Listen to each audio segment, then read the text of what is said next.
नमस्कार। आज के इस विश्लेषण में हम एक बेहद गंभीर और ब्रेकिंग न्यूज़ रिपोर्ट पर बात करने वाले हैं। यह मामला चेन्नई से सामने आया है। हम नांगानल्लूर त्रासदी से जुड़ी इस रिपोर्ट के हर पहलू को गहराई से समझने की कोशिश करेंगे।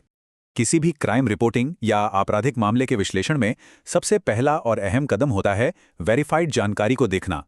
द टाइम्स ऑफ इंडिया की ये शुरुआती हेडलाइन ही इस पूरे मामले का मुख्य आधार है। इसमें साफ लिखा है, चेन्नई त्रासदी, पति ने इन्फ्लुएंसर पत्नी की हत्या की, फिर की आत्महत्या, नांगनलुल्लूर के घर में मिले शव। चलिए इसे थोड़ा और डिकोड करते हैं। ज्ञात तथ्यों का विश्लेषण। अब तक हमें जो भी ठोस जानकारी मिली है, आइए उसकी पड़ताल करते हैं। तो इस शुरुआती रिपोर्ट से 3 बिल्कुल स्पष्ट बातें निकलकर सामने आती हैं।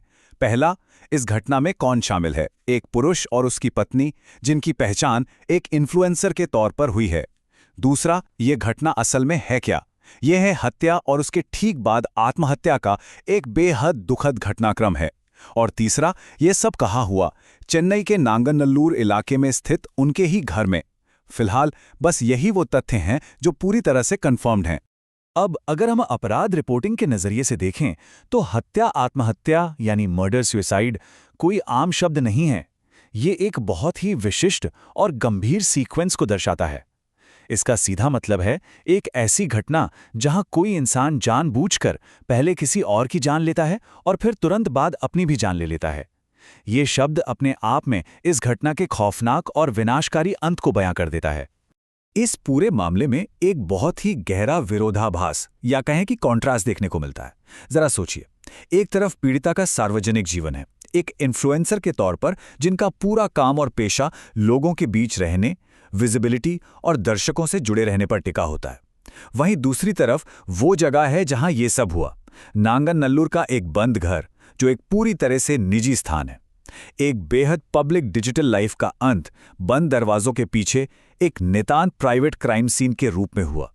ये सच में विचलित करने वाला है। विस्तृत जानकारी की प्रतीक्षा। जाहिर है ये अभी सिर्फ एक शुरुआती रिपोर्ट है, क्योंकि ये अभी सिर्फ डिस्कवरी फेज है, यानी पुलिस द्वारा शवों के मिलने का शुरुआती चरण। इसलिए क्राइम इन्वेस्टिगेशन के कई जरूरी पहलू अभी भी सामने नहीं आए हैं। घटना की सटीक टाइमलाइन क्या थी, फोरेंसिक सबूत क्या कहते हैं, पुलिस की आधिकारिक जांच में क्या निकलेगा और पड़ोसियों या परिवार वालों का क्या कहना है, ये सारे सवाल अभी इस शुरुआती हेडलाइन के दायरे से बाहर हैं। हमें इनका इंतजार करना होगा।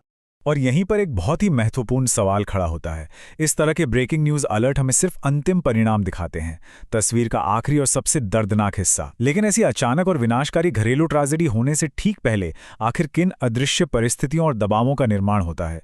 वो कौन सी बातें होती हैं जो इस हद तक पहुंच जाती हैं? बाहर से दिखने वाली परफेक्ट पब्लिक इमेज और बंद दरवाजों के पीछे की उलझनों की ये कहानी अभी भी जांच का विषय है। आगे जो भी आधिकारिक खुलासे होंगे वो इस घटना की असली तस्वीर पेश करेंगे।